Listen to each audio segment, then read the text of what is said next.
dianjurkan, ada yang sunnah ghairul muakkad. Mana saja yang muakkad dan mana saja yang ghairul muakkad, marilah kita bahas. Salat sunnah rawatib itu seluruhnya berjumlah 22 rakaat sebagai berikut. Pertama, 2 rakaat qobliyah subuh, 4 rakaat qobliyah duhur, 4 rakaat ba'diyah duhur, 4 rakaat qobliyah asar, 2 rakaat qobliyah maghrib, dan 2 rakaat ba'diyah maghrib, 2 rakaat qobliyah isya, dan 2 rakaat ba'diyah isya. Dari 22 rakaat itu, 12 rakaat diantaranya merupakan sholat sunnah muakkad. Yaitu apa saja? 2 rakaat qobliyah subuh, 4 rakaat qobliyah duhur, dan 2 rakaat ba'diyah duhur, 2 rakaat ba'diyah maghrib, dan 2 rakaat ba'diyah isya. Hal ini berdasarkan hadis yang diriwayatkan oleh Aisyah radhiyallahu an, yang artinya dari Aisyah radhiyallahu anhu bahwa Nabi Shallallahu Alaihi Wasallam tidak pernah meninggalkan 4 rakaat sebelum duhur dan 2 rakaat sebelum subuh. Diperkuat lagi dengan hadis yang diriwayatkan oleh Bukhari Muslim, an Abdillah ibni Umar qala hafitu anna Rasulullah sallallahu alaihi wasallam rakaataini qabla duhri wa rakaataini ba'da duhri wa rakaataini ba'dal maghribi wa rakaataini ba'dal isya'i wa rakaataini qabral ghada, yang artinya dari Abdullah bin Umar, ia berkata, saya ingat dari Rasulullah Sallallahu Alaihi Wasallam 2 rakaat sebelum duhur, 2 rakaat sesudah duhur, 2 rakaat sesudah maghrib, 2 rakaat sesudah isya, dan 2 rakaat sebelum subuh. Nah, keutamaan. Mengapa Allah menyunahkan kita sholat sunnah ba'diyah maupun qobliyah? Salah satu, sholat sunnah rawatib memiliki banyak keutamaan, diantaranya adalah sebagai berikut. Pertama, menutup kekurangan pada sholat fardu. Ketika kita sholat fardu mungkin kurang khusyuk atau memiliki kekurangan yang lain, nah sholat sunnah rawatib inilah yang menyempurnakannya. Sebagaimana sabda Rasulullah Sallallahu Alaihi Wasallam yang diriwayatkan oleh Abi Dawud, Ibnu Majah, dan Ahmad. Hadis ini sahih. Sesungguhnya amalan manusia yang pertama kali dihisab di hari kiamat nanti adalah sholat. Allah Azza wa Jalla berkata kepada malaikatnya, dan dialah yang lebih tahu, lihatlah pada sholat hambaku, apakah sholatnya sempurna atau tidak.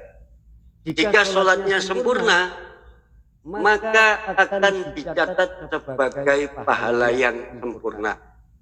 Namun jika dalam sholat ada yang sedikit kekurangan, maka Allah berfirman, lihatlah apakah hambaku memiliki amalan sunnah.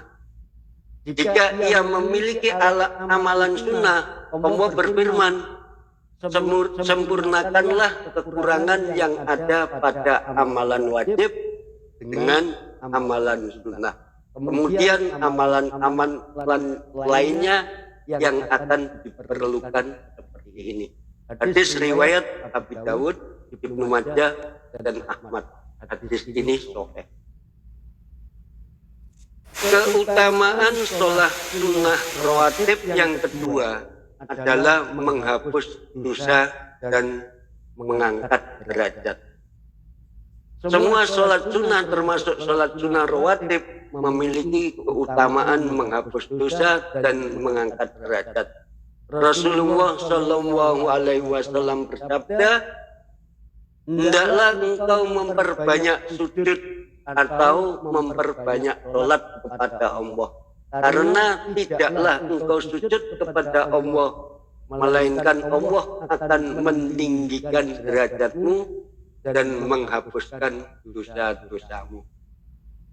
Jadi manfaat atau faedah sholat sunnah rawatib yang kedua itu menghapus dosa berdasarkan hadis riwayat Muslim.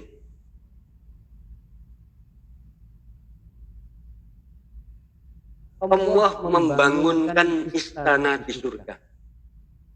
Lebih khusus lagi, 12 rakaat sunnah rawatib memiliki keutamaan yang luar biasa, yakni Allah membangunkan istana di surga bagi orang-orang yang beriman atau bagi orang muslim yang mengamalkan 12 rakaat sholat sunnah tersebut.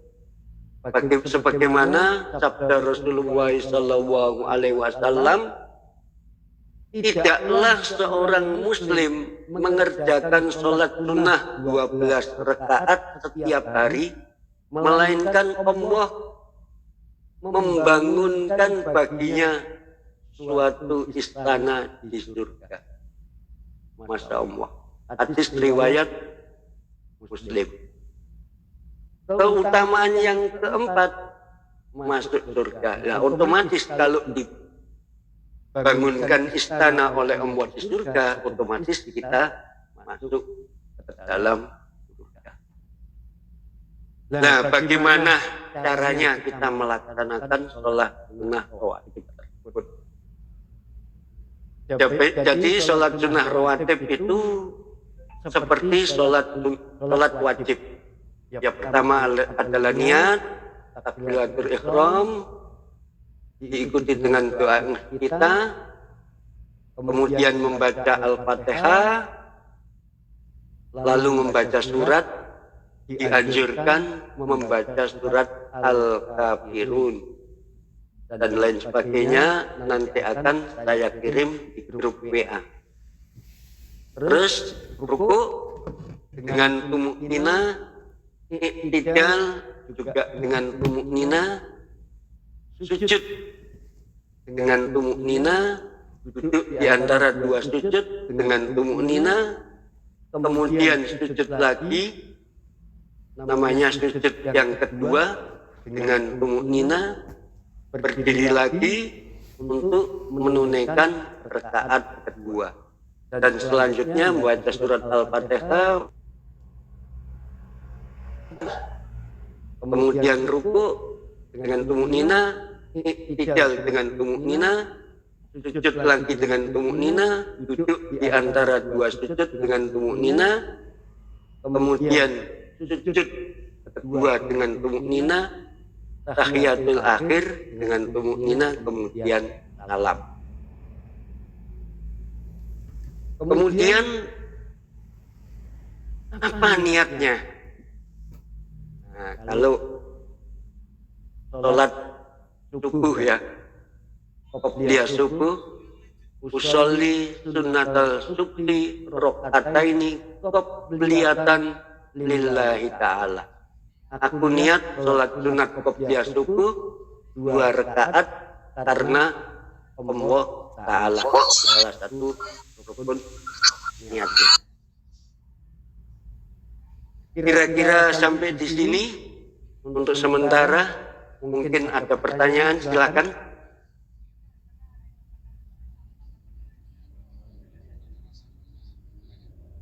Mungkin ada yang mau bertanya. Tentang sholat sunnah rawatib.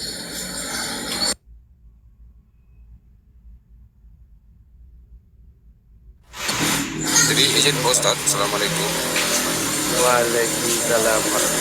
Mungkin gini Pak Ustadz, pertanyaan saya ini mungkin Pak Ustadz, memang sih masih masalah sholat Pak Ustadz, tapi berhubungan dengan keluarga Pak Ustadz. Izin Pak Ustadz, kalau misal kita berkeluarga Pak Ustadz, kalau istri kita Pak Ustadz, kita suruh dia melaksanakan sholat, terus dia menjawab seperti ini Pak Ustadz, sedangkan abang saya jarang sholat, itulah istilahnya Pak Ustadz. Itu sebetulnya apakah salah kita Pak Ustadz atau kemana Pak Ustadz? Guru yang baik adalah melaksanakan dulu baru mengajak. Jawabannya sederhana. Guru yang baik adalah melaksanakan dulu baru mengajak. Ini contoh yang sering kita temui di masjid-masjid adalah anak kita disuruh sholat ke masjid sementara orang tua ada di rumah. Nah, kita tidak tahu tingkah laku anak kita di masjid itu gimana, yang namanya anak kecil.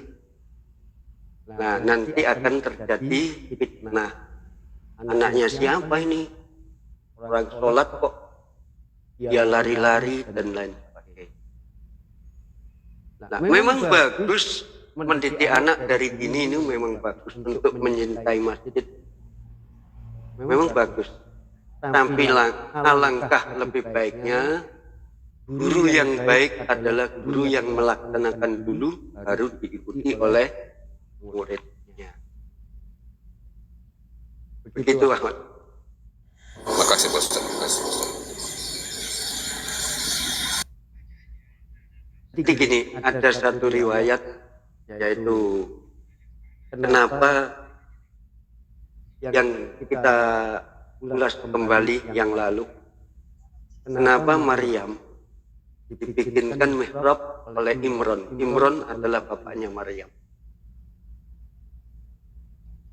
Mihrab kalau dalam ajaran Islam itu tempat untuk sholat.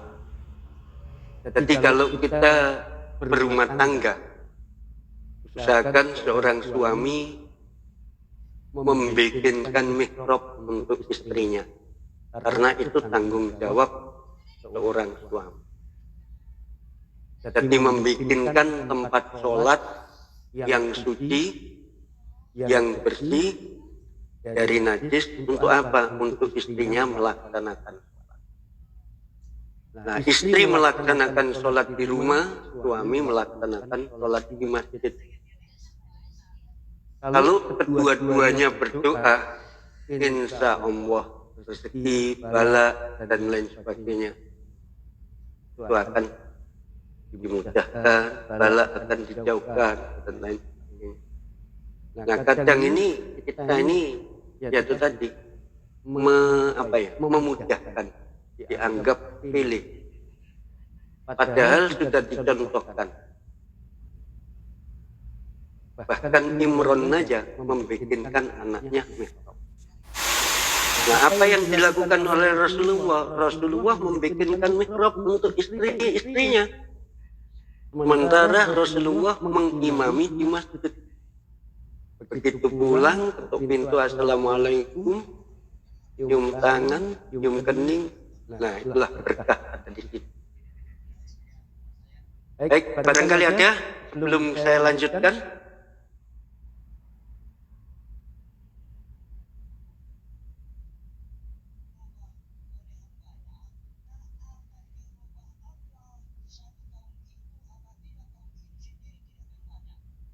Apakah ada?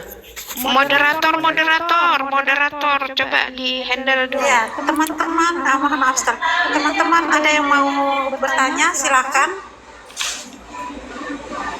Dipersilakan, ada yang mau bertanya.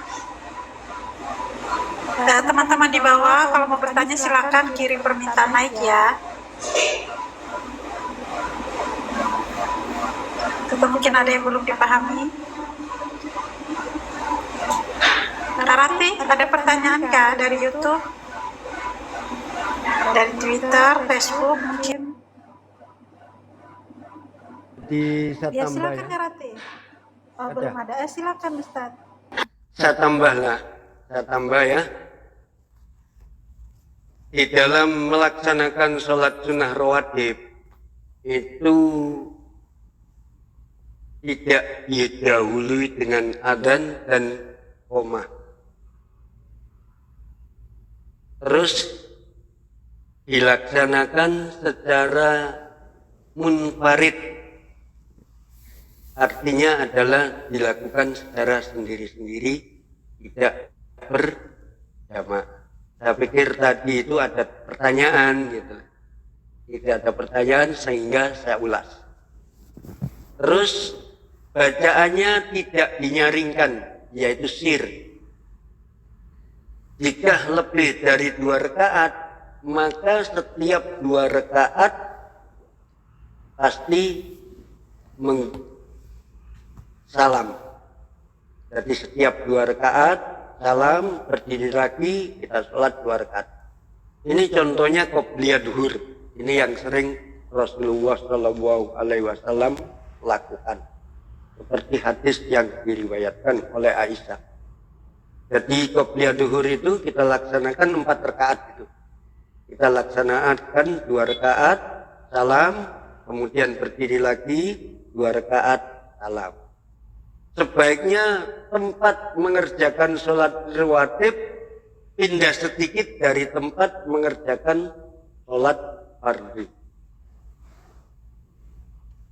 Terus diutamakan pada rakaat pertama, seperti yang saya contohkan tadi, itu kita membaca surat Al-Kafirun, dan pada rakaat kedua itu membaca surat Al-Ikhlas. Mengapa? Coba artikan arti surat Al-Kafirun dan surat Al-Ikhlas.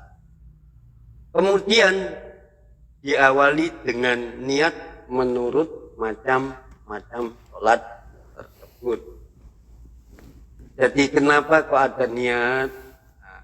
Niat itu menolong hati. Supaya apa? Supaya tahu kalau kita ini melaksanakan sholat sunnah qobliyah atau ba'diyah. Pada dasarnya yang namanya sholat adalah diawali dari takbiratul ihram dan diakhiri dengan salam. Oke, barangkali ada pertanyaan?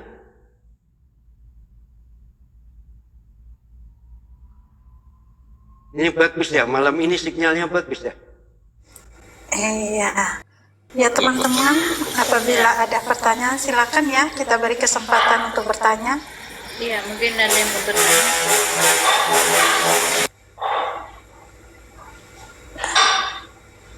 Teman-teman yang di bawah yang mau bertanya atau ikut menyimak kajian malam hari ini, silakan ya request ya, kirim permintaan naik.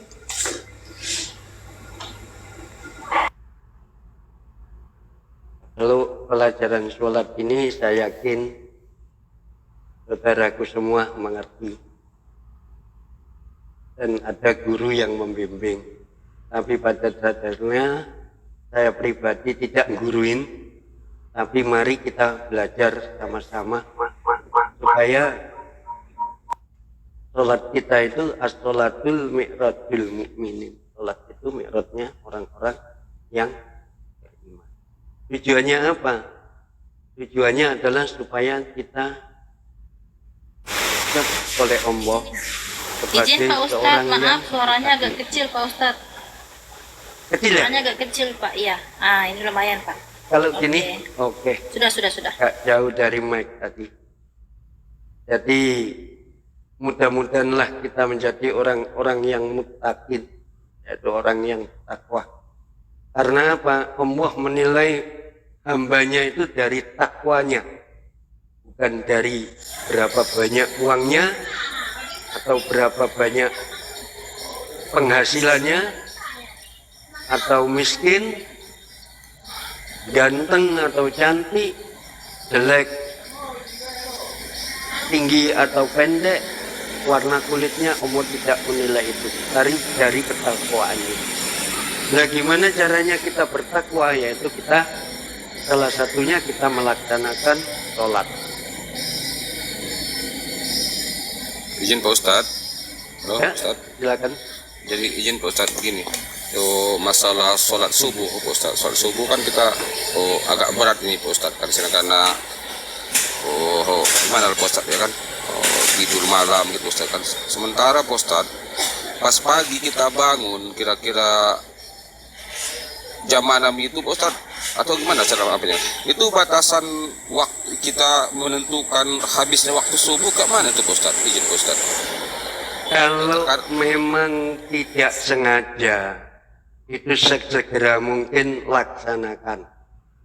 Kalau memang tidak sengaja, makanya Rasulullah Shallallahu Alaihi Wasallam mengatakan, kalau tidur berdoalah. Kalau tidur berdoa, dan mudah-mudahan dibangunkan oleh Allah, kita melaksanakan sholat subuh. Nah, kadang-kadang kita lupa, langsung tidur. Nah, makanya di dalam Islam itu banyak sekali aturan, dan aturan itu bukan untuk Allah, tapi untuk manusianya sendiri. Nah, kalau kita tidur, Bismika Allahumma ahya wa amut 3 kali, mungkin kita baca surat-surat pendek atau apa, dan mengingatkan pada diri kita bahwasanya besok pagi saya harus sholat subuh. Insya Allah akan dibangunkan. Insya Allah akan bangun dengan sendirinya. Kenapa? Karena kebiasaan, kakak. Ini contoh aja, kalau kita naik motor kan nggak langsung bisa. Kita harus belajar. Sama sholat juga begitu. Kita belajar. Nah, terjadilah kebiasaan. Nah, kalau kita sudah terbiasa, yaitu rahmat Allah yang harus kita jaga. Gitu kakak.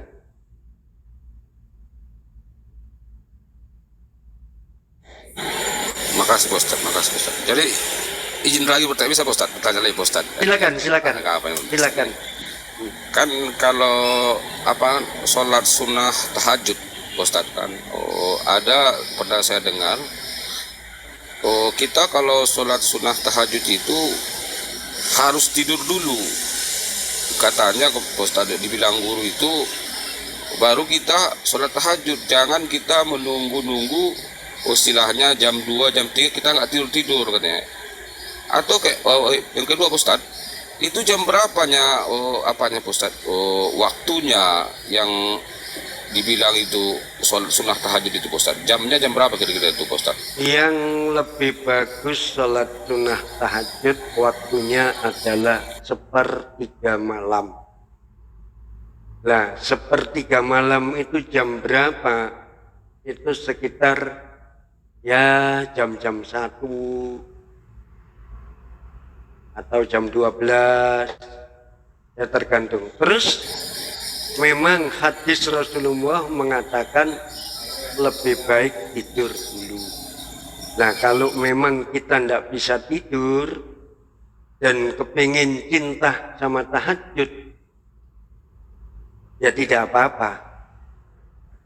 Tapi alangkah lebih baiknya adalah kita tidur dulu.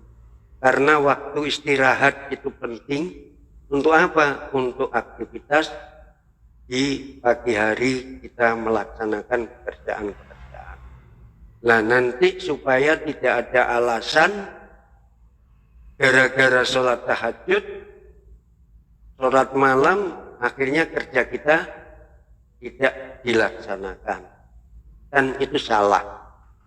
Makanya Rasulullah berkata, bekerjalah kamu seakan-akan kamu hidup selamanya, dan beribadahlah kamu seakan-akan kamu itu mati sesaat. Itu sudah jelas. Jadi ya itu, pandai-pandailah memanajemen waktu. Karena umat Islam itu dilatih untuk memanajemen waktu. Itu. Barangkali ada lagi, silakan. Jadi kalau habis sholat Isya kita Pak Ustadz, apa boleh kita langsung sholat tahajud? Gimana itu Pak Ustadz, kira-kira izin Pak Ustadz? Ya jelasnya tidak boleh. Itu belum apa ya? Belum sholatul lail. Oh, harus sepertiga malam Pak Ustadz ya? Tidak namanya sholatul lail. Mungkin sholat yang lain. Mungkin sholat taubat. Lah ini saudaraku, tadi saya di WA ada salah satu saudara yang sakit. Jadi kalau kita mengalami sakit yang kita masih mampu berdiri, tolong sholat taubat, meminta ampun kepada Allah Subhanahu wa Ta'ala. Kenapa? Karena sebenarnya sakit itu dari kita sendiri, dari diri kita sendiri. Kenapa? Rasulullah tidak pernah sakit karena Rasulullah, nah ini, dari tubuh kita itu ada dua macam. Pertama adalah jasad, dua adalah ruh. Nah dua-duanya itu ada suplemennya, ada makanannya. Rasulullah tidak sakit itu karena beliau makan asupan makanan yang sesuai dengan gizi. Ya contohnya Rasulullah paling suka itu makan paha domba yang kaki belakang paha domba. Terus Rasulullah suka makan madu, makan kurma, anggur, dan lain sebagainya. Dan hindari makan makanan yang dilarang oleh agama kita. Untuk apa? Untuk otak kita. Supaya otak kita ini cerdas, kalau tubuh kita sehat, otomatis otak kita cerdas. Makanya Rasulullah menganjurkan makanan-makanan yang orang Indonesia bilang 4 sehat 5 sempurna itu dianjurkan oleh Rasulullah Shallallahu Alaihi Wasallam. Nah, suplemen yang kedua itu untuk roh, untuk kalbu. Ya seperti yang dilakukan pada malam hari ini. Kita mendatangi majelis-majelis ilmu, baik di dunia TikTok maupun di dunia nyata, seperti pengajian-pengajian di masjid atau kegiatan-kegiatan keagamaan. Yang intinya adalah meningkatkan ketakwaan kita kepada Allah. Maksudnya kan minta dibantu dibujuk gitu tadi itu sama suami. Barangkali ada yang lain, silakan. Tadi gitu. Hanya mau.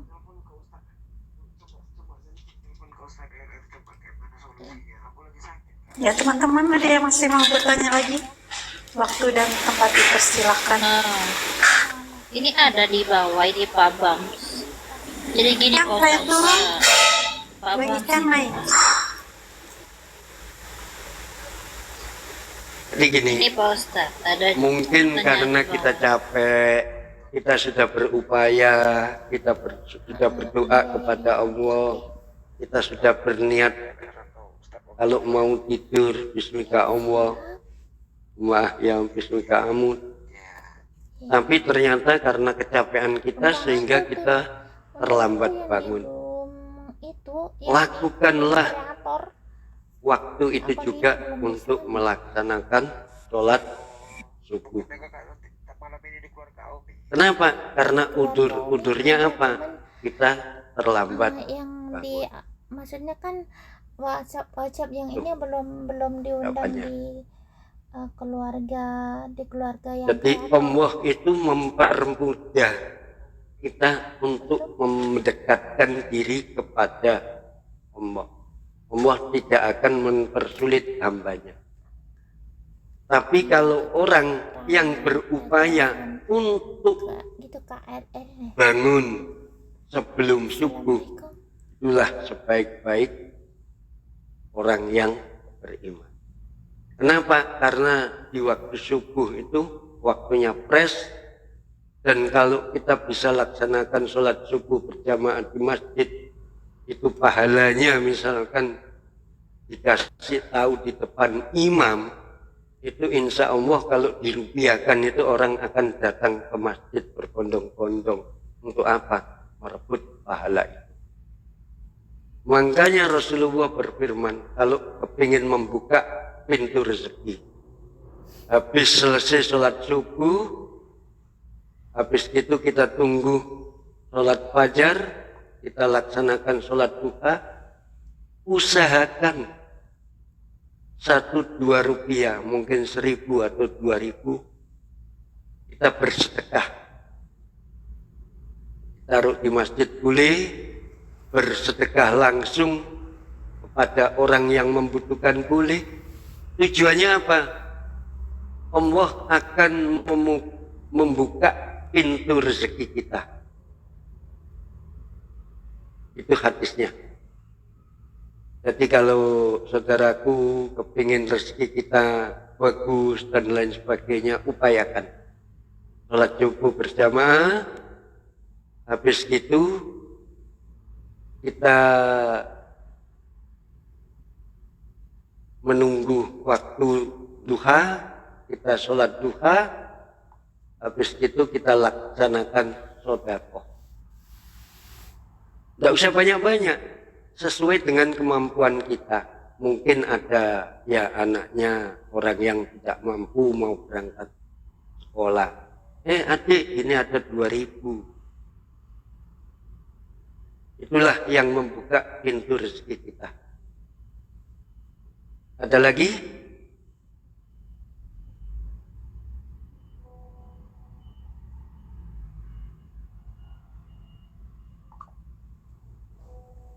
Kira-kira ada lagi pertanyaan? Ada lagi yang mau bertanya? Silakan teman-teman di atas ini. Bertanya aja abang-abang, kakak-kakak semuanya kalau ada pertanyaan. Bang Akal di bawah ternyata. Oh iya, lanjutkan perjalanannya. Semoga selamat sampai tujuan. Ya teman-teman di bawah juga kalau mau bertanya silakan naik up. Saya lanjut lagi kalau tidak ada yang berhubungan dengan sholat, yaitu mengislamkan diri. Nah, Ustadz, saya kan sudah Islam, kenapa kok kita harus mengislamkan diri? Nah, itu pertanyaannya. Jadi, ma'asyiral muslimin rahimakumullah, ketika manusia memilih kafir, itu Allah Subhanahu wa ta'ala memberikan kebebasan sepenuhnya kepada manusia yang memilihnya. Jadi orang kafir itu dibebaskan oleh Allah, terserah hawa nafsunya, dan Allah memberikan kebebasan sepenuhnya. Silakan dibaca di dalam Al-Quran atau hadis Rasulullah Sallallahu Alaihi Wasallam. Tidak bakalan ada aturan kepada orang-orang kafir. Itu pasti tidak ada. Tetapi mereka itu nanti resikonya itu adalah di akhirat. Tapi kepada mereka yang memilih beriman, hilang semua rasa kebebasan tersebut.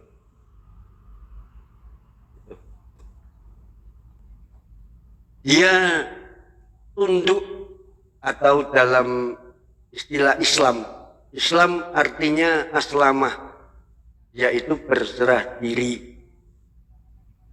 Yang beriman kepada Allah, dia harus menyerahkan tanpa lagi menggunakan akalnya.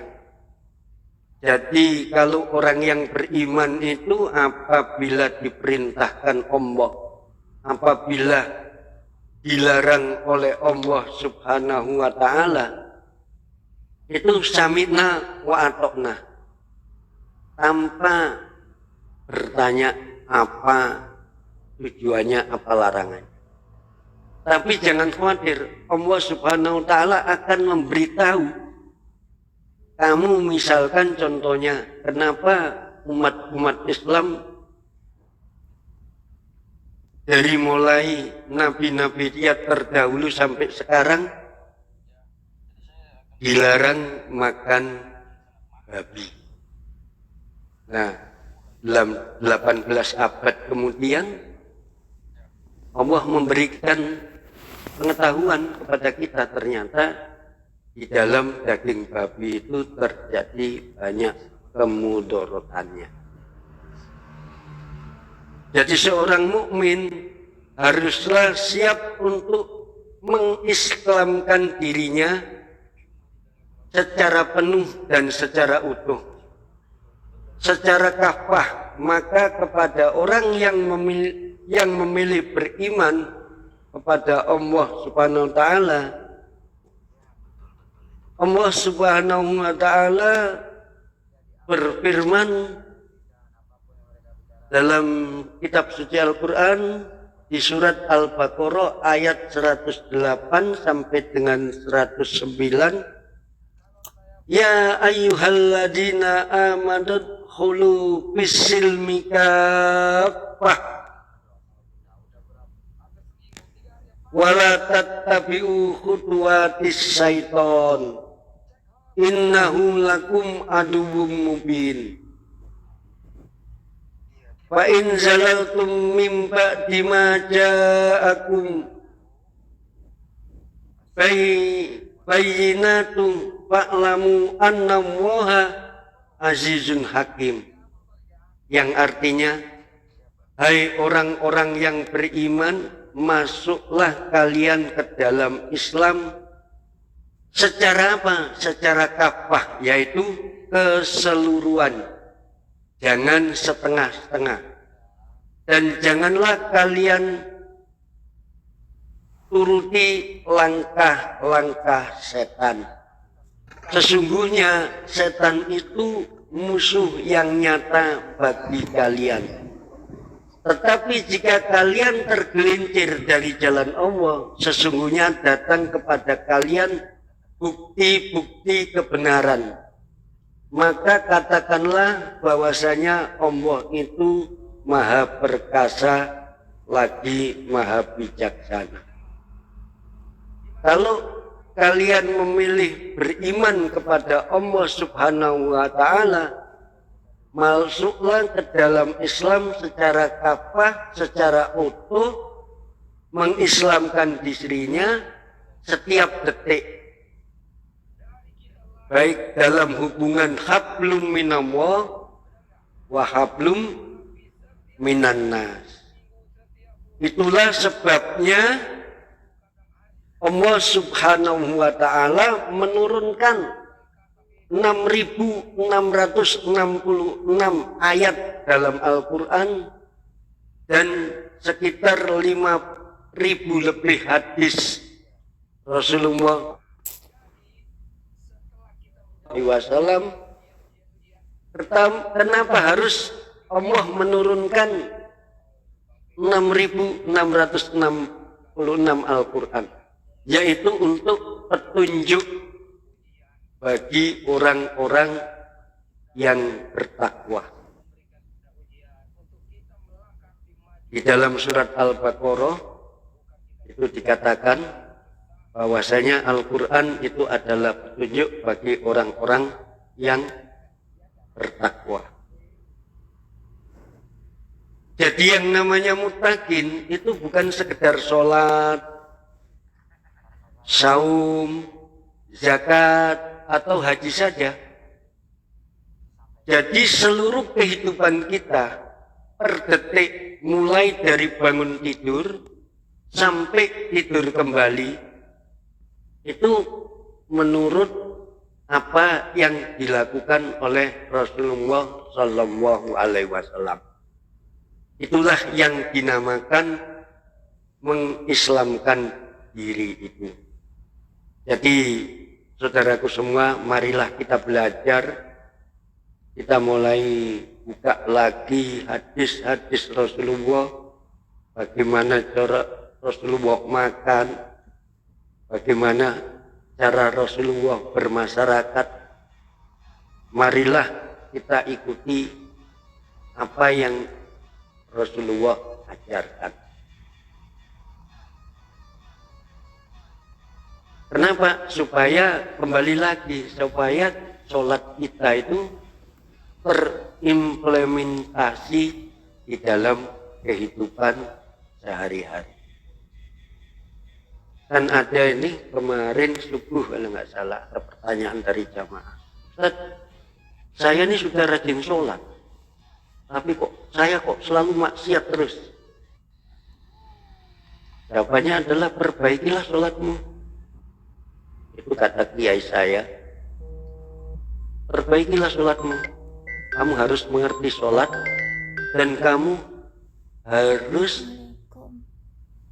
merasakan bahwa sholat itu nikmat. Jadi nikmatnya sholat itu bisa dirasakan. Nah, kalau kita sudah merasakan nikmat, itu berarti kita sudah mencintai sholat. Akan rindu. Kita akan melakukan sholat lagi. Kita akan melakukan sholat lagi. Karena apa? Karena sholat itu adalah pertemuan kita dengan Allah. Bukan berarti kita ini ketemu Allah, bukan. Maka ada kata-kata ihsan itu tadi. Yang saudara-saudara mungkin tahu, yang namanya ihsan itu adalah engkau beribadah kepada Allah seakan-akan engkau melihatnya. Jika engkau tidak melihatnya, maka Dia, yaitu Allah, melihat engkau. Itulah yang namanya ihsan. Barangkali di sini ada pertanyaan lagi, silakan.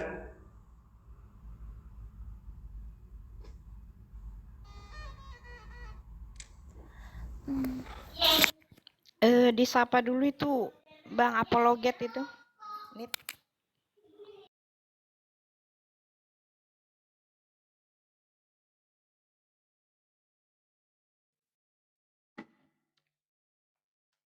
Surat Yasin ayat ketiga. Ini minta maaf, ini pembahasannya tentang sholat, tapi ada pertanyaan surat Yasin ayat ketiga.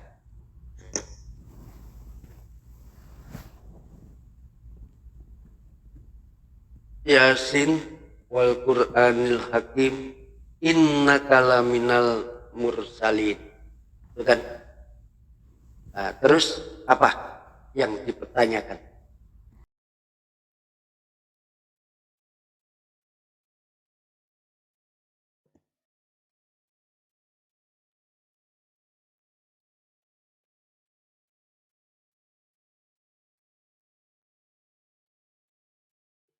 Jadi zikir kepada Allah Subhanahu wa ta'ala sesudah sholat itu nanti insya Allah akan saya upload di grup WhatsApp keluarga Aumi. Menurut hadis Rasulullah Sallallahu Alaihi Wasallam itu sudah saya rangkum. Jadi kita tidak mengada-ada, tapi kita menurut Rasulullah Sallallahu Alaihi Wasallam, yaitu astaghfirullah al-adim alladzi la ilaha illa wal hayyul qayyum wa atubu ilaih. Itu dibaca 3 kali. Terus la ilaha illallah wahdahu la syarikalah lahul mulku wa lahul hamdu yuhyi wa yumit wa huwa ala kulli syai'in qadir. Itu dibaca 3 kali. Terus dilanjutkan lagi, Allahumma antas salam wa minkas salam wa ilaika ya'udus salam. Fahayyina rabbana bisalam wa adkhilnal jannata darussalam. Tabarakta rabbana wa ta'alaita ya dal jalali wal ikram. Terus kita membaca surat Al-Fatihah, terus dilanjutkan dengan subhanallah 33 kali, dilanjutkan dengan alhamdulillah 33 kali, dilanjutkan dengan Allahu Akbar. Kemudian ditutup Allahu Akbar kabira, walhamdulillahi katsira, wa subhanallahi bukratan wa asila.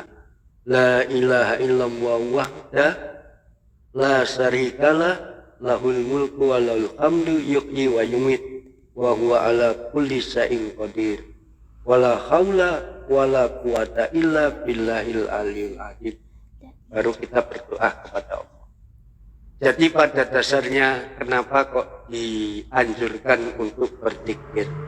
Berzikir itu memuji kepada Allah, dan habis kita memuji kepada Allah, kita berdoa minta kepada Allah.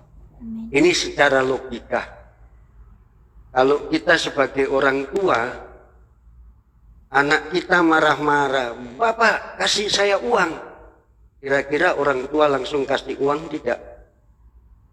Nah, kalau anak kita merayu kita, mungkin kasih pijat sama kita. Habis itu, "Bapak, saya nanti pergi main layang-layang, mau beli layang-layang. Saya minta uang." Kira-kira orang tua kasih tidak? Dengan cara yang pertama atau cara yang kedua? Pasti orang tua akan terenyuh dengan cara yang kedua. Itulah kalau sisi dari manusia menilai. Jadi kita berzikir kepada Allah, kita bertakarub kepada Allah, baru kita membacakan doa. Lebih bagus zikir tadi itu yang dikatakan oleh Rasulullah dalam hadisnya seperti yang saya ucapkan tadi. Itu jawabannya, saudaraku Ratih.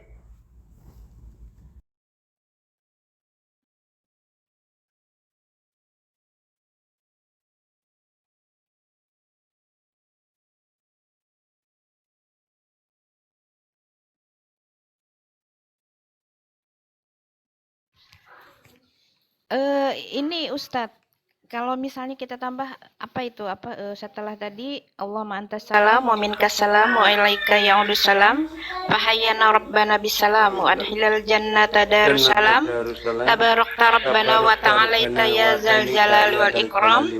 Nah, terus ditambah Allahumma ajirni minan nar, Allahumma ajirni minan nar, itu boleh nggak Ustadz? Ya, apa-apa, boleh. Itu kan doanya, ya Allah jauhkan kami dari api neraka. Ya Allah, nah iya, itu dibaca berapa kali ya Allahumma ajirni minan narnya itu? Biasanya sih kadang 7 kali, tergantung ya. Kalau kita jadi imam, dilihat makmumnya. Kalau duhur ya enggak usah terlalu lama, kan gitu. Kalau asar enggak usah terlalu lama, karena apa? Mungkin jamaah kita masih ada pekerjaan di belakang. Kalau kita sendiri ya sepuasnya, senikmatnya kita kepada Allah. Nah, itulah yang namanya nikmatnya sholat. Itu di situ. Bedakan. Kalau kita melaksanakan sholat terus kita keluar, itu rasanya gimana?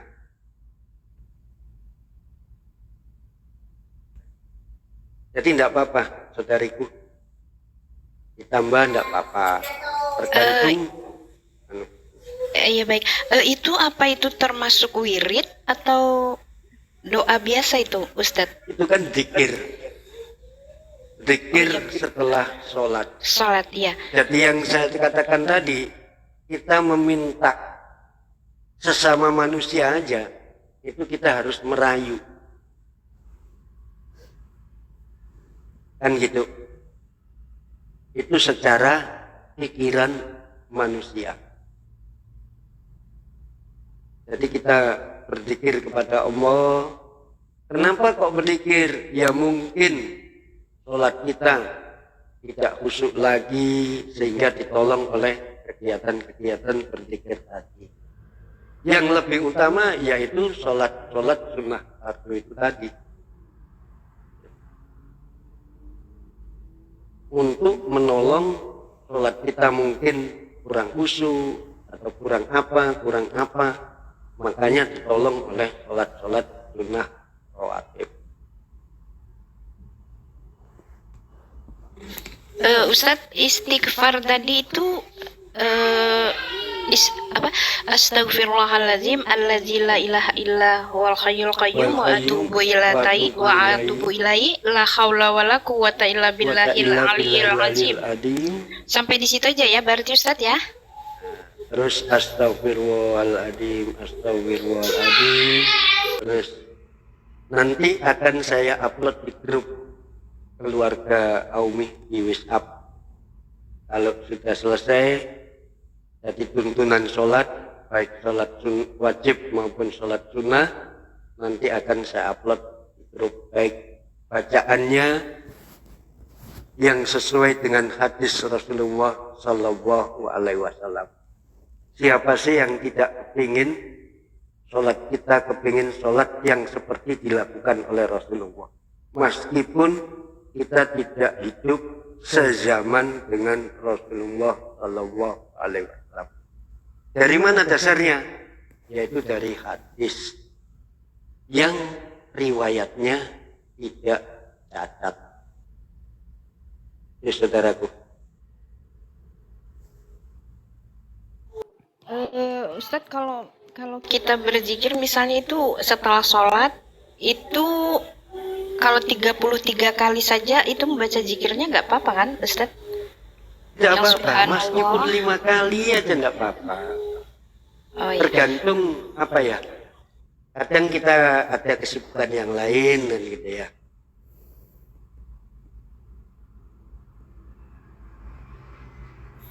Sebenarnya mungkin yang dianjurkan tuh 99 kali ya Ustadz ya. Jumhur ulama itu disepakati 33 kali. Bahkan kalau subuh itu kita tahlil, kita bacakan yang panjang. Kenapa? Tubuh kita lagi fresh, badan kita lagi enak. Nah, takarrub ilallah itu penting. Nah, kalau habis sholat karena tidak ada ba'iyah, ya sudah, kita berzikir kepada Allah Subhanahu wa ta'ala. Makanya zikir di saat subuh itu panjang itu karena itu.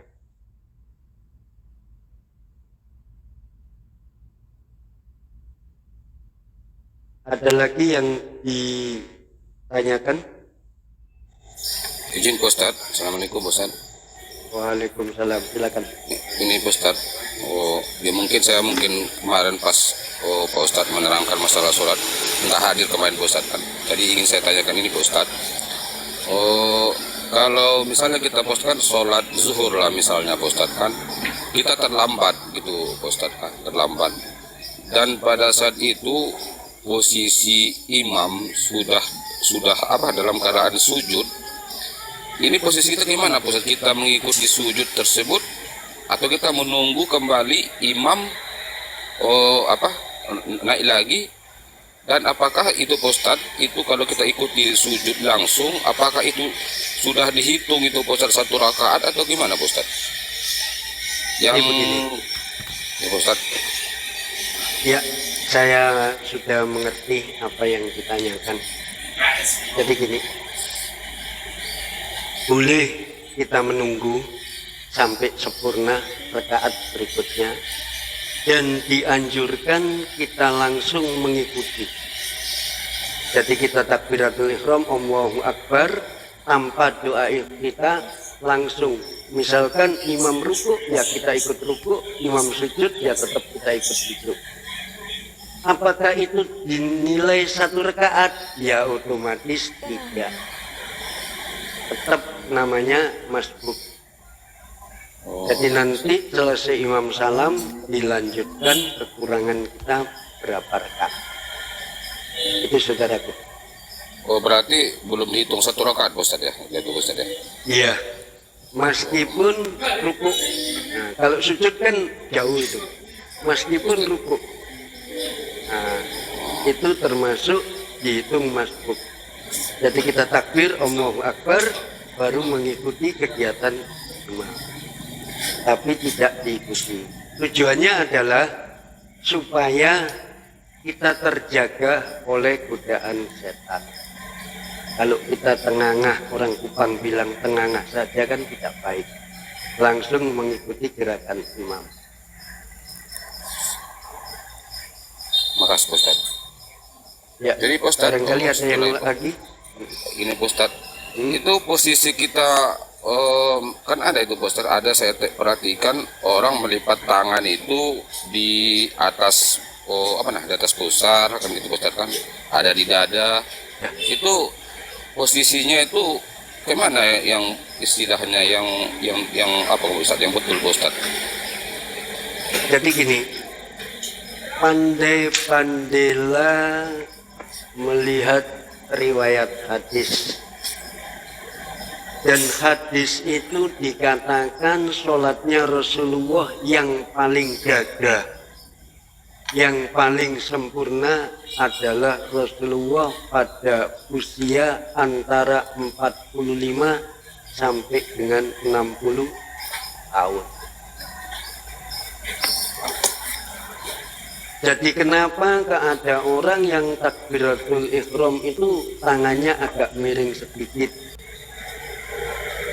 Nah, itu sah.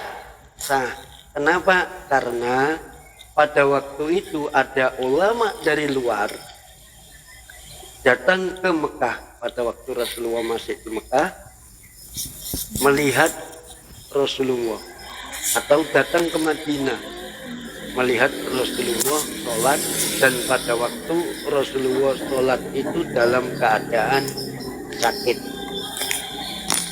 Kan kegiatan Rasulullah banyak, memimpin perang, memimpin ini dan lain pada waktu sakit. Nah, begitu dia pulang ke negaranya, memberitahukan ke jamaahnya bahwa Rasulullah sholatnya begini. Nah, sholat yang lebih tepat, takbir itu tidak ada.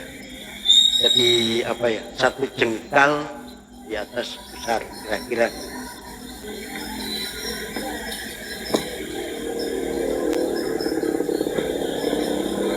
Berarti 1 jengkal di atas pusar Pak Ustadz ya? Iya. Makasih Pak Ustadz.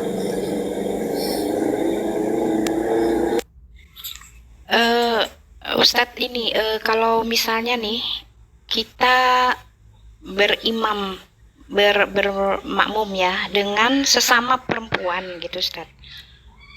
Kalau misalnya kita mau masbuk, apakah juga harus memukul pundak Ustadz, menepuk pundak?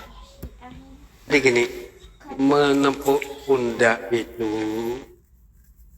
itu sifatnya adalah sunnah, yaitu pemberitahuan kepada imam.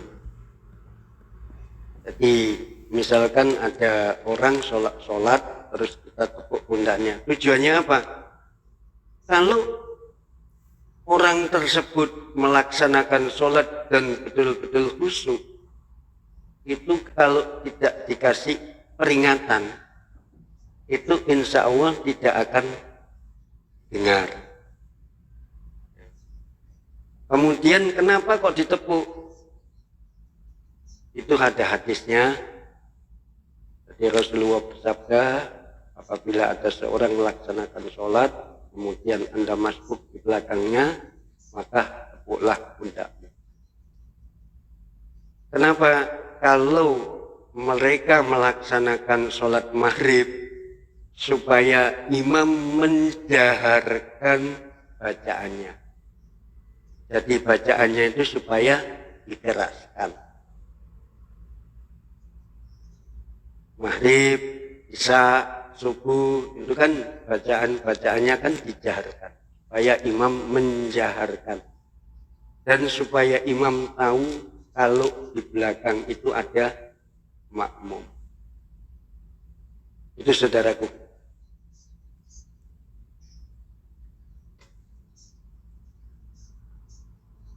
Ada lagi? Pak Ustadz. Ya, lanjut. Hah, itu ada di bawah Pak Ustadz. Pertanyaannya bagaimana kalau seumur hidup tidak pernah sholat taubat? Ya tidak apa-apa. Nah, jawabannya ya tidak apa-apa. Jadi ingat, Allah menghisap hambanya yang beriman. Pertama kali yang dihisap oleh Allah adalah sholat. Otomatis sholat fardu. Nah, kalau sholat kita bolong-bolong, maka ditempellah dengan sholat-sholat yang lain. Ini coba saudaraku nanti lakukan. Kalau kita mengalami kesakitan, atau kita mungkin rezekinya agak seret, tapi kalau rezeki kita agak seret, anjuran saya adalah sholat duha. Sholat duha nanti kita bahas dengan doanya sekalian. Jadi tidak apa-apa kita tidak melakukan sholat. Sifatnya kan sunnah. Jadi sholat itu aslinya adalah kebutuhan kita, bukan kebutuhan Allah. Jadi andai kata makhluk di dunia ini dan jin yang ada di alam ini tidak melaksanakan sholat dan tidak beribadah kepada Allah, itu tidak mengurangi keperkasaan Allah, kemahakuasaan Allah. Nah, siapa yang butuh? Ya manusia yang butuh beribadah pada Allah. Tujuannya apa? Melampiaskan rasa syukur kita kepada Allah Subhanahu wa ta'ala. Dengan cara apa? Dengan cara sholat, melaksanakan puasa, melaksanakan zakat, dan pergi haji bila kita mampu. Jadi itulah yang namanya manusia yang muttaqin. Gimana caranya? Ya ambil buku petunjuk, yaitu Al-Quran. Makanya Al-Quran itu hudal linnas wa bayyinatim minal huda wal furqan. Jadi petunjuk bagi manusia. Yang kepingin manusia tujuannya apa? Ya bertakwa. Jadi Al-Quran itu petunjuk bagi manusia. Manusia itu mau kafir, kok mau muslim, kok mau musyrik. Kalau kepingin selamat, ya petunjuknya Al-Quran. Itu jelas dikatakan di dalam Al-Quran. Ada lagi? Ada Ustaz. Ya. Yan, tolong disapa dulu apologet Yan. Ya, izin Ustaz, ada mau bertanya. Mana?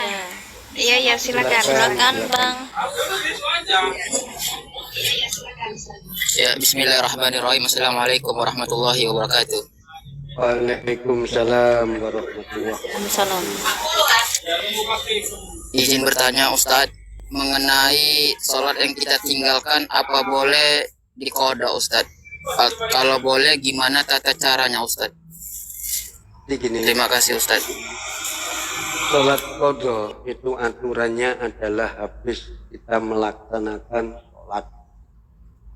Misalkan kita laksanakan sholat zuhur, mungkin kita tidak melakukan sholat zuhur yang dilalu-lalu, kemudian kita ada waktu, habis selesai kita sholat zuhur, ya kita mengqadha sholat zuhur itu di waktu selesai melaksanakan sholat zuhur. Kalau asar ya habis selesai melaksanakan sholat asar. Itu dalil hadisnya yang pasti. Nanti akan saya upload di grup keluarga Aumi, di WhatsApp grup keluarga Aumi, dalil-dalilnya lengkap. Itu saudaraku.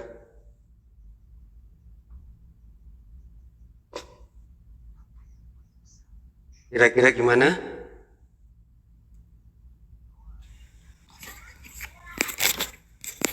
Ada lagi pertanyaan?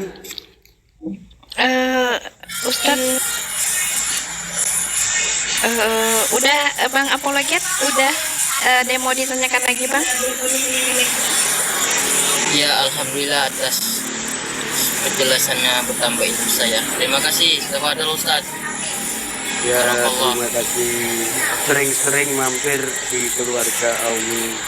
Ya, kalau bisa menjadi anggota keluarga Aumi supaya kita saling menasehati, saling silaturahim, sehingga Allah itu paling senang, malaikat juga paling senang dengan majlis-majlis ilmu.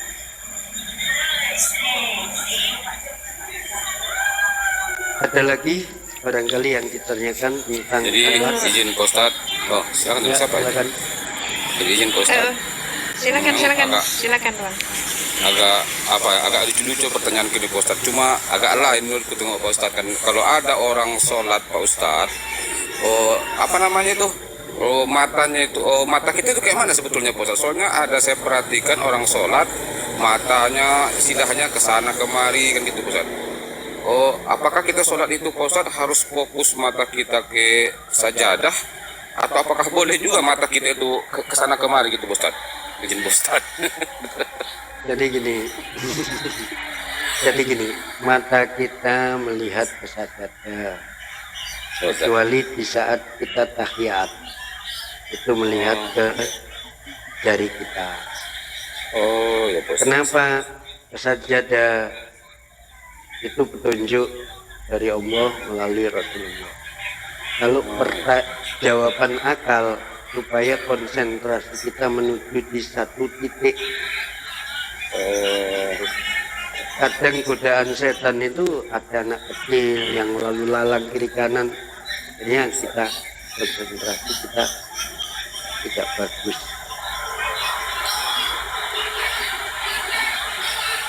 Jadi lebih baik kita melihat sajadah kita, mata kita menuju ke satu titik yaitu sajadah. Kecuali kalau kita menggaruk, nah itu jelas itu.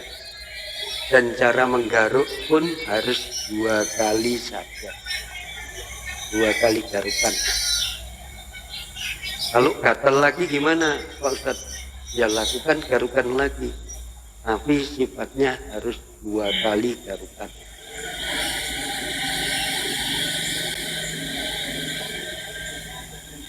Ada pertanyaan lagi? Ada Ustadz. Saya ada 2 pertanyaan. Satu ini dulu. Bagaimana caranya kita menegur, misalnya nih kita makmum perempuan, kan agak jauh dari imam.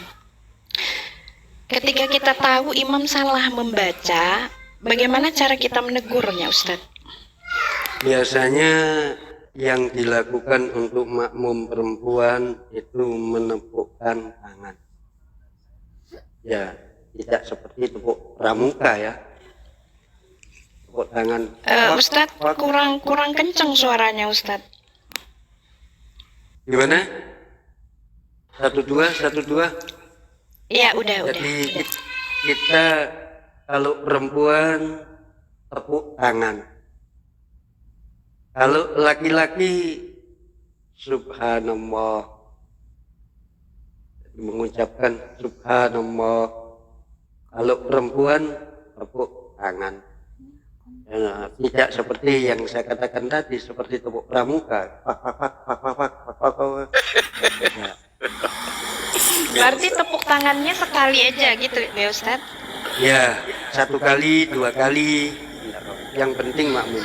Tapi kalau berdasarkan kalau ada makmum laki-laki itu pasti ya makmum laki-laki akan ingat, akan mengingatkan lebih dahulu. Ya, satu lagi Ustadz. Saya pernah dengar ya, ketika kita sholat, terus kita ini pengen buang angin gitu loh Ustadz, tapi kita tahan. Nah, itu pernah saya dengar itu makruh katanya Ustadz. Ya hukumnya jelas itu. dijelaskan. Ya hukumnya jelas itu tidak boleh makruh. Jadi lebih baik kalau memang kita kentut ya keluarin. Terus habis itu berwudu lagi, habis itu mengikuti imam. Jadi sholatnya masbuk, tidak apa-apa gitu loh. Kenapa? Gini loh, saudaraku. Hebatnya Allah Subhanahu wa Ta'ala itu menilai hambanya itu dari cara mendapatkannya, dari cara meraihnya. Beda dengan makhluk. Kalau makhluk menilai sesama makhluk itu dari hasilnya. Anakmu berapa?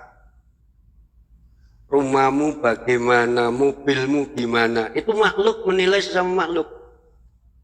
Tapi kalau Allah menilai makhluknya itu dari bagaimana cara makhluk itu mencapai sesuatu itu. Sebaliknya begitu di sholat. Bagaimana cara antum berupaya untuk sholat. Meskipun di dalam sholat itu ada nilai pahalanya.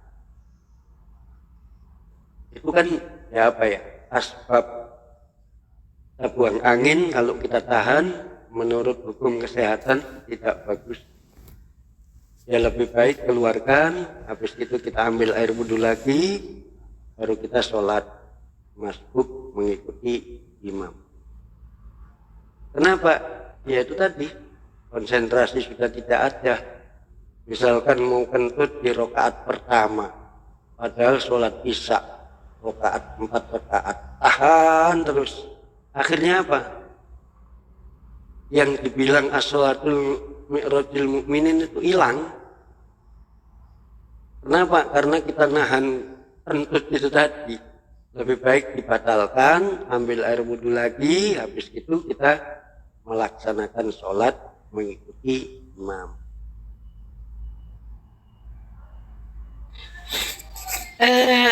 Nah ini kalau misalnya terjadi di ketika kita sholat taraweh gitu ya Ustadz. Nah mungkin tempat wudhunya agak jauh, jadi kita kehilangan satu ini Ustadz. 2 rakaat dalam sholat ini tadi, tarawih ini tadi. Nah itu kayak mana kita cara menambahnya Ustadz? Menambahnya. Jadi gini, jumlah rakaat dalam tarawih itu relatif. Ya. Jadi kita menambahnya gimana? Kan sebelum sholat witir itu biasanya imam itu kan berzikir dan lain sebagainya. Itulah kita menambahnya di situ. Jadi kita menggantinya itu di saat imam berzikir. Makanya ya minta maaf, salah satunya ulama terdahulu itu sudah memikirkan. Makanya ada selesai sholat tarawih belum witir itu ada zikir, ada berdoa dan lain sebagainya. Ya itu salah satu tujuannya, barangkali ada yang batal wudunya, ada yang mengulangi lagi karena sesuatu dan lain sebagainya. Ya itu. Jadi selesai tarawih, mungkin kalau tarawihnya 8 rakaat langsung begitu batal ambil air wudhu, nanti kekurangannya di saat selesai tarawih itu, tapi sebelum witir. Dan ada makmum juga begitu sholat mungkin 20 rakaat, habis itu sudahlah nanti witir saya belakangan, kadang langsung pulang. Mungkin kita mulai kalau kita sudah witir, berarti kita tidak ada lagi sholat tahajud. mungkin qiyamul lail, mungkin mau sholat berapa rakaat lagi baru tutup dengan witir. Nah, kalau kehidupan sehari-hari, misalkan kita malas sholat tahajud, sholat witir aja bisa.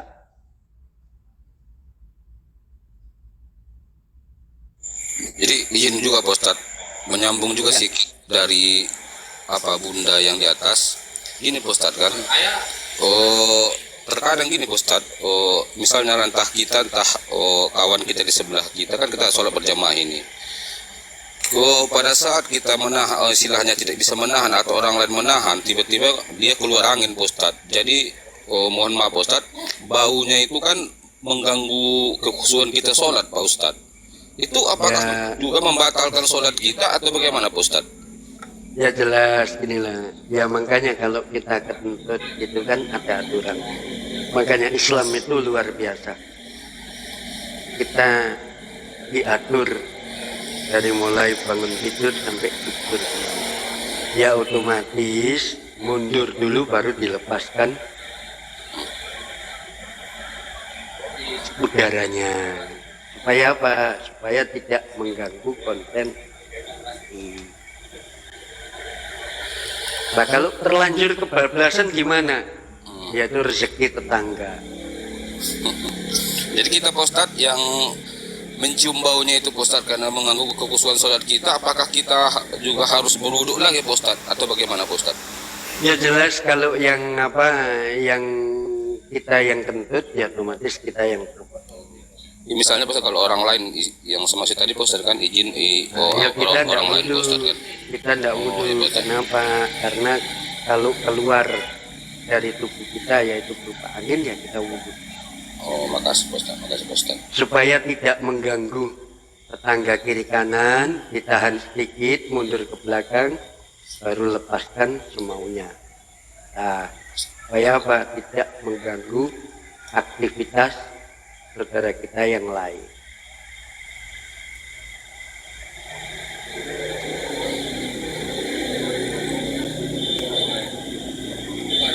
Ini setelah Pak Ustadz izin bertanya Pak Ustadz. Ya soalnya pernah kajian sama saya Pak Ustadz kan. Gini Pak Ustadz, kan sholat Jumat ini Pak Ustadz, sholat Jumat Pak Ustadz. Sholat Jumat kan harus berjamaah Pak Ustadz kan.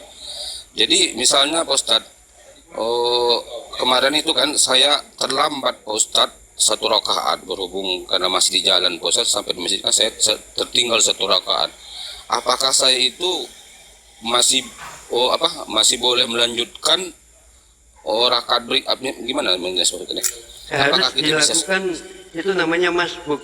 Ya harus ditambah 1 rakaat.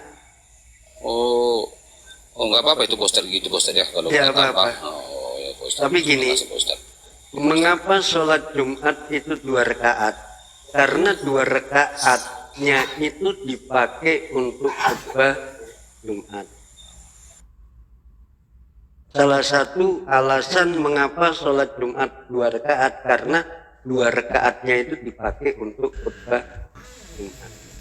Makanya di dalam khutbah Jumat itu ada aturan Kenapa salat Jumat itu yang wajib kenapa dibacakan oleh khotib. Salah satunya ya syahadat, selawat kepada Rasulullah, dan mengingatkan ittaqullah haqqa tuqatih wala tamutunna illa wa antum muslim. Jadi kalau orang muslim itu rajin melaksanakan sholat Jumat, ya insya Allah akan tercegah dari keji dan kemungkaran. Kenapa? Setiap Jumat selalu diingatkan ittaqullah haqqa tuqatih wala tamutunna illa wa antum muslimun. Nah, kalau kita tahu artinya, itu berarti diri kita diperingatkan oleh khotib, diingatkan kembali oleh khotib. Untuk apa? Selalu ingat kepada Allah yang sebenar-benarnya. Seperti yang saya katakan tadi di surat Al-Baqarah ayat 208 sampai 209. Jadi masuk dalam Islam itu yang kafah, yang betul-betul 100%, jangan setengah-setengah. Tujuannya untuk siapa? Ya untuk diri kita, kembali ke kita. Itu saudaraku. Jadi tetap namanya masbuk. Jadi ditambah lagi 1 rakaat. Ada lagi? Ada satu level izin Ustaz, aku agak memborong malam ini nampaknya Ya, bunda-bunda tidak apa-apa, tidak apa-apa. Silakan tidak apa-apa. Ya. Jadi gini Pak Ustadz kan, ini karena suatu kejadiannya makanya saya ceritakan Pak Ustadz kan, pernah saya sholat Jumat itu Pak Ustadz kan, khatibnya itu tidak hadir Pak Ustadz, mungkin ada halangan sesuatu hal gitu Pak Ustadz kan. Sementara kan Pak Ustadz kan syarat sah sholat Jumat kan harus ada khatib gitu Pak Ustadz kan, khutbah gitu Pak Ustadz kan. Jadi pada saat itu Pak Ustadz, karena tidak ada khatib, jadi kan kami makmum di masjid itu kan, istilahnya belum ada yang bisa menyampaikan khutbah gitu Pak. Jadi kemarin itu karena saya berpikir Ustaz, ada yang bilang gini Pak Ustadz, harus ada yang khutbah katanya, karena nggak ada yang bisa Pak. Jadi saya naik gitu aja Pak, saya bilang aja gini Ustadz, marilah kita sholat Jumat itu saya bilang Ustaz. Jadi yang saya tanyakan Pak Ustadz, apakah dengan tidak adanya khutbah atau khatib itu, apakah sholat Jumat itu tetap sah Pak Ustadz atau gimana Pak Ustadz? Jadi gini, sholat Jumat itu 2 rakaatnya itu adalah untuk khutbah, dan khutbah itu ada syarat rukunnya. Nah, salah satu syarat rukunnya adalah bersyahadat kepada Allah, Iya. kemudian berselawat kepada Rasulullah Sallallahu Alaihi Wasallam, terus mengingatkan sama jamaah. Ya, sering para khotib Sholat Jumat itu mengucapkan ittaqullah haqqa tuqatih wa la tamutunna illa wa antum muslimun. Kemudian membaca meskipun 1 ayat dalam Al-Quran. jenazah 2 kan? Intinya itu aja. Jadi makanya setiap masjid itu lebih baik ada buku khutbah Tanya Jumat. Pak Mudin. Kenapa? Barangkali ada kepepet atau apa dan lain sebagainya. Salah satu orang yang ada di masjid itu bisa berdiri, atau imamnya atau apa bisa berdiri untuk melaksanakan khutbah Jumat. Kemarin itu pas Tosia itu Jadi itu tergantung takmirnya. Takmirnya Jadi harus kalau nggak ada khutbah itu Pak Ustadz, apakah itu sholat Jumat kita tidak sah gitu Pak Ustadz, kira-kira Pak Ustadz? ya tidak sholat Jumat lagi namanya. Oh, Pak Ustadz. Ya. Makanya rakaat sholat Jumat itu dikurangi 2 rakaat itu karena 2 rakaatnya adalah sholat Jumat. Nah, kalau kita ketinggalan sholat Jumat, khutbah Jumat, otomatis kita hanya sholat 2 rakaat saja kan gitu. Ya, Pak Ustadz. Makanya lebih awal, lebih baik. Kenapa? Karena kita bisa melaksanakan sholat tahiyatul masjid. Habis itu kita bisa bermuhasabah, mengkoreksi diri dengan apa, berzikir sambil menunggu pelaksanaan sholat Jumat. Kenapa sih kita bukan diwajibkan ya? Mewajibkan diri kita untuk melaksanakan sholat. Sebenarnya sholat itu salah satunya adalah merefresh diri kita. Mungkin kita kecapean, coba lakukan sholat, insya Allah capek kita akan hilang. Sementara kehidupan hari-hari kita mungkin kerjanya keras dan lain sebagainya, capek dan lain sebagainya. Makanya diperingatkan oleh Allah, dikasih sholat zuhur. Supaya apa? Badan kita ini rileks kembali, refresh kembali. Selain memenuhi kewajiban kita kepada Allah, raga kita akan refresh, akan segar kembali, dan kita melaksanakan kegiatan aktivitas sehari-hari. Itu saudaraku. Barangkali ada yang lain, silakan. tentang sholat tadi, sholat sunnah atau sholat 5 waktu.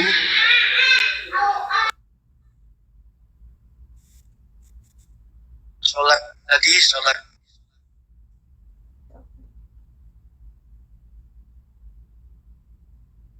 ada yang lain. Ini pembahasannya itu, kalau pembahasan sholat begini ya, nanti akan saya bahas tentang apa, kitab suci atau mencari Tuhan yang sebenarnya, baru kajian rame. Konsep ketuhanan dalam Assalamualaikum Waalaikumsalam. warahmatullahi wabarakatuh. Salam. Waalaikumsalam warahmatullahi wabarakatuh. Waalaikumsalam warahmatullahi wabarakatuh.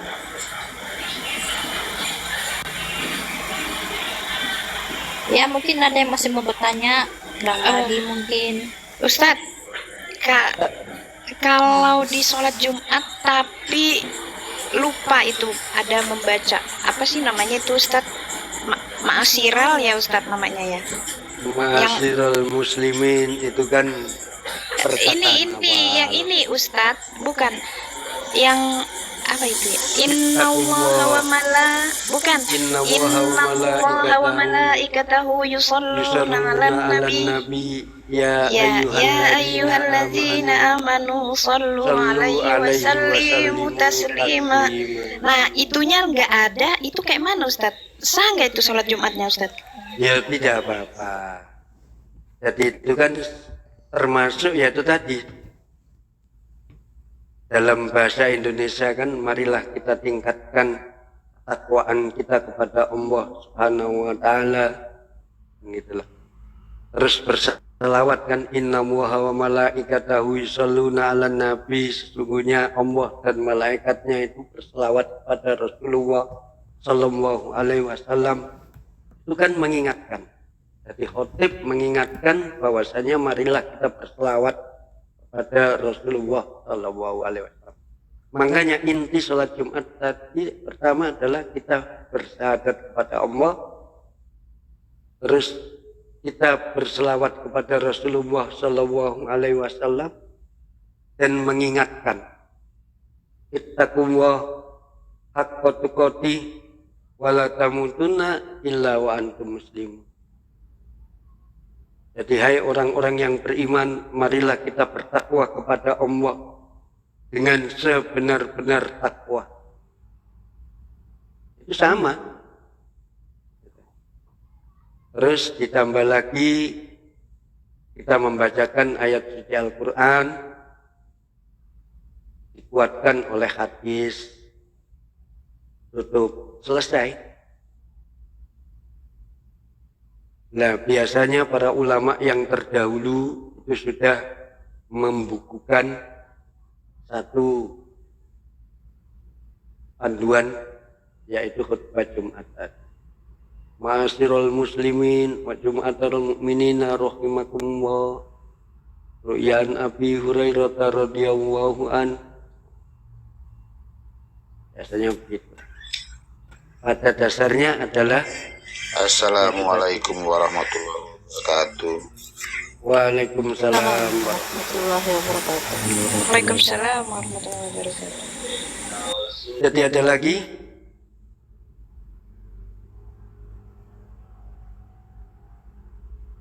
Ya, mungkin ada yang masih mau bertanya.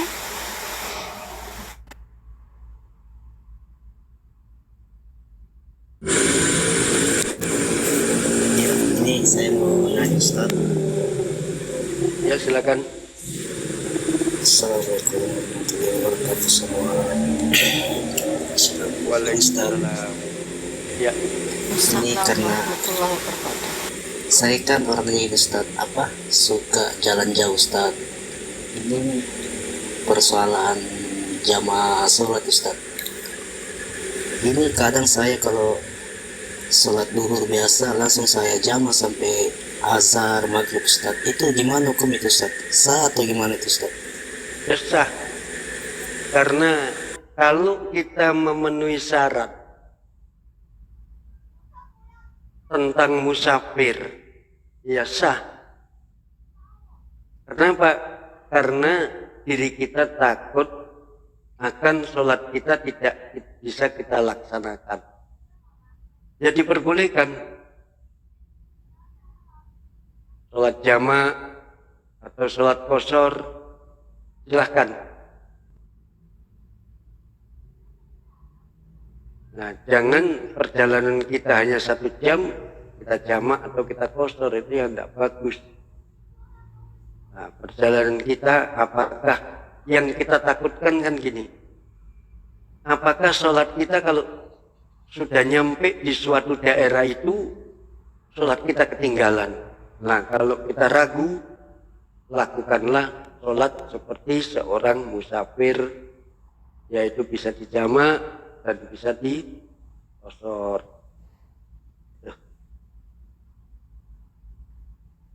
Pada dasarnya itu kita tidak boleh meninggalkan sholat. Sholatlah dalam keadaan berdiri. Kalau tidak bisa berdiri, sholatlah dalam keadaan duduk. Kalau tidak bisa duduk, sholatlah dalam keadaan berbaring. Kalau tidak bisa berbaring, ya disolatin. Kan gitu.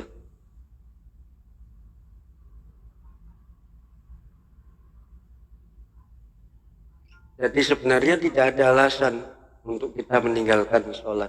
Padahal sholat itu kebutuhan kita, bukan kebutuhan Allah.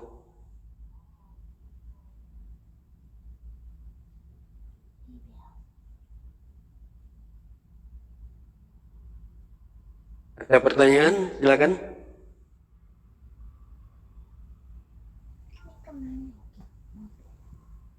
Besok kalau memang ustadz-ustadz yang lain tidak ngisi, insya Allah nanti saya ngisi tentang sholat yang lain.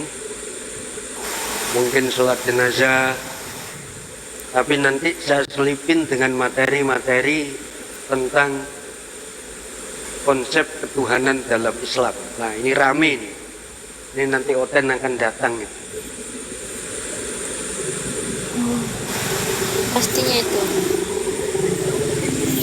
Ya mungkin Pak Ustadz. Ya Pak Mahdi mungkin masih mau bertanya lagi? Ini masih ada satu pertanyaan ini Pak sama Pak Ustadz. Ini Ustadz, ini apa? Saya kan orangnya ini Ustadz apa? Perokok biasa itu Ustadz. Saya habis wudhu merokok lagi Ustadz. Terus sholat dah. Itu bagaimana itu Ustadz?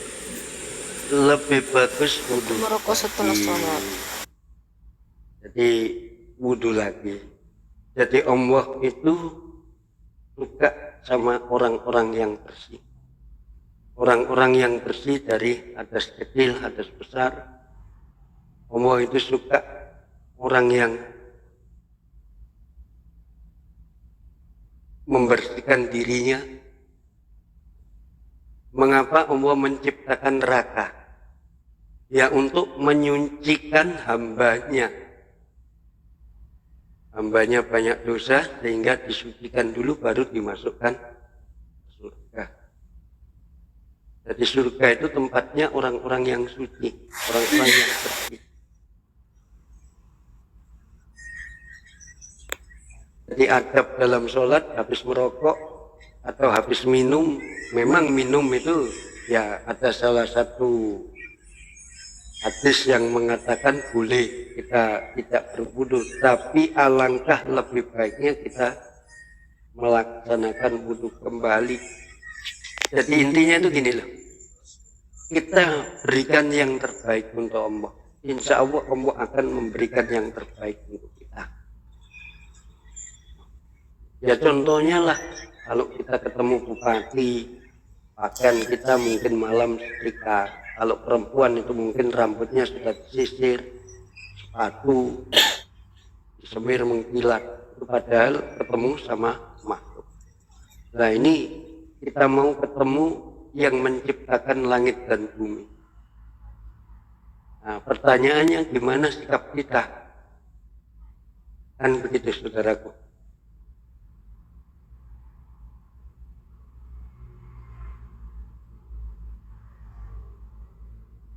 Jadi ada lagi? Ustaz, cukup. Lah, habis berwudu, kadang mau berwudu itu dianjurkan bersiwak. Nah, karena teknologi sekarang sudah canggih, ya gosok gigi. Ya tujuannya apa? Kadang mulut kita ini kan bau, apalagi makan jengkol. Nah, takutnya tetangga kiri kanan cium itu bau. Makanya kita disunahkan untuk gosok gigi.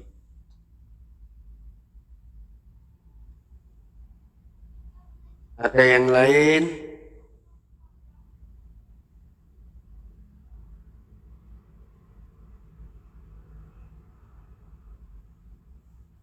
Kalau tidak ada, saya cukupkan sekian karena saya juga mau lembur.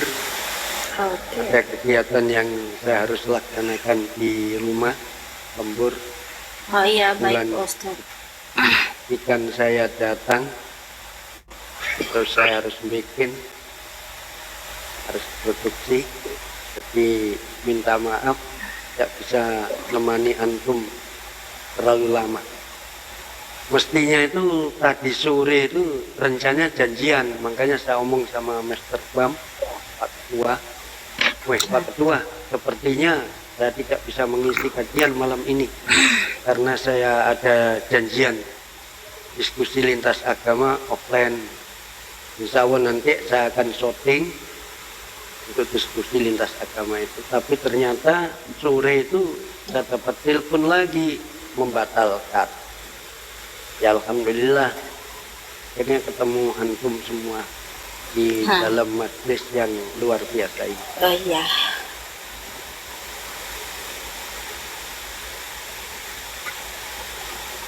Barangkali ada yang promosi, silakan dipromosikan. Ya mungkin Mbak Rati, monitor Mbak Rati. Promotor. Atau Ya silakan Mbak Rati. bidang apa UKM, silakan dipromosikan. Oke.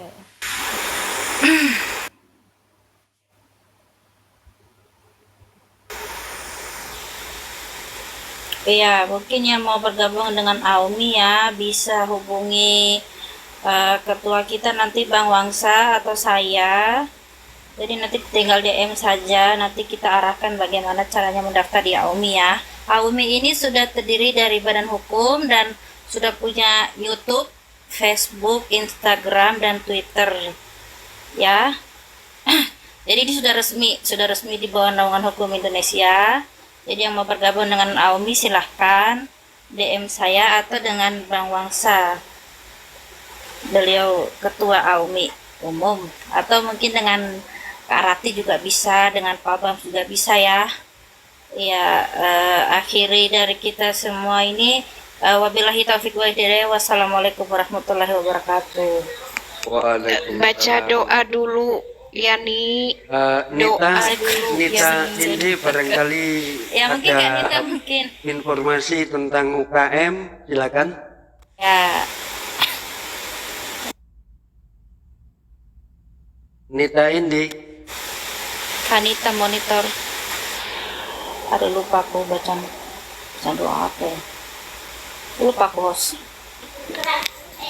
Nita lagi teleponan ini nih, Nita lagi teleponan ini. Waduh. ya, saudaraku semua, bahwasanya Yayasan Aumi itu bukan hanya tiktokan saja, tapi Yayasan Aumi itu nanti akan bergerak di implementasi ke depan, yaitu contohnya nanti di Aumi. Jadi Aumi itu nanti bikin suatu konsep, yaitu penjualan secara online produk-produk yang dihasilkan oleh anggota Aumi untuk dijual ke seluruh Indonesia, karena anggota Aumi tersebar di seluruh Indonesia dan luar negeri. Itu yang pertama. Dan Aumi juga akan membuat satu silaturahim, yaitu pertemuan di darat dan pertemuan dalam TikTok saja, dan banyak kegiatan-kegiatan lainnya macam nanti tentang Islamic Center, tentang mu'alaf dan lain sebagainya. Jadi mohon dukungan, mohon doa, dan mari kita sama-sama memajukan AUMI. Barangkali ada informasi dari Pak Ketua, Mas Bam, silakan. Pak Bams, monitor. Ya, assalamualaikum warahmatullahi wabarakatuh. Waalaikumsalam warahmatullahi wabarakatuh. Informasinya sampai saat ini alhamdulillah kita sudah membuka 2 komal hampir setiap hari ya. Insya Allah nanti kalau ada komal-komal lainnya kita akan support lagi. Begitu Ustadz. Ya, baik, terima kasih. Jadi untuk di dunia TikTok itu selain lintas agama, kita juga mempelajari tentang keislaman. Yang seperti saya katakan tadi, kita mengislamkan diri kita. Terus kita belajar tentang ketauhidan, kita belajar tentang membaca Al-Quran, terus bacaan surat-surat pendek. Untuk apa? Untuk kita melaksanakan sholat. Supaya sholat kita tidak membaca kul-kul saja, tapi ada surat-surat yang lain. Tuh, salah satu kegiatan AUMI ke depan. Baik, kita tutup ya dengan doa. Iya Ustadz, silakan. Silakan Ustaz. Ya baik, pada malam hari ini alhamdulillah kita bisa mempelajari salah satu ilmu Allah, yaitu tentang sholat, khususnya sholat sunnah, sesudah sholat wajib atau sebelum sholat wajib.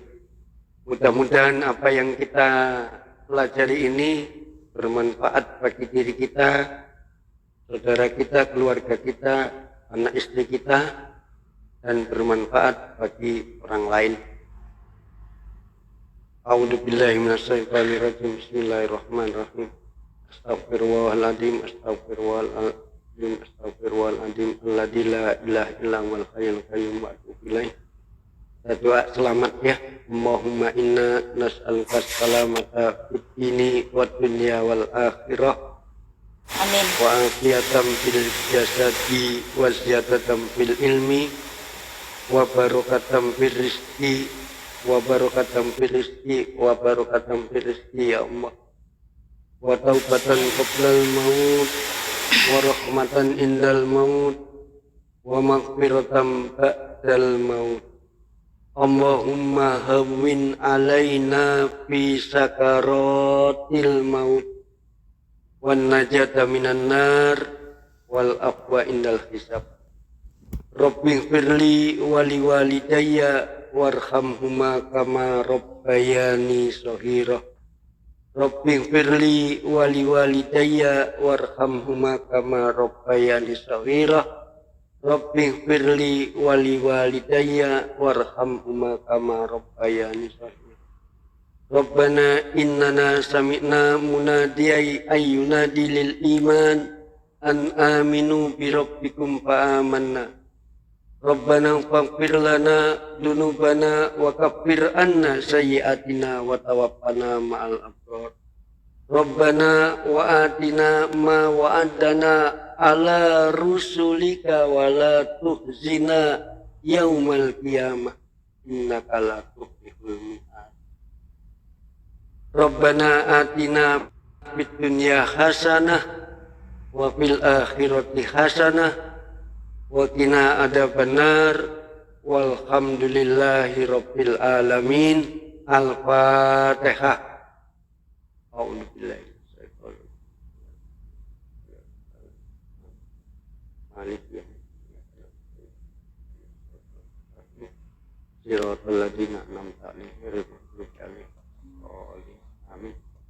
Saudaraku semua, apa apabila ada kebenaran, kebenaran itu hanya milik Allah. Dan apabila apa yang saya ucapkan tadi barangkali ada kesalahan, saya selaku manusia biasa minta maaf yang sebesar-besarnya. Akhirul kalam. Assalamualaikum warahmatullahi wabarakatuh. Waalaikumsalam warahmatullahi wabarakatuh. Pak Ustadz. Terima kasih Pak Ustadz tausiahnya hari ini. Ya, semoga bisa bermanfaat bagi kita semua ya.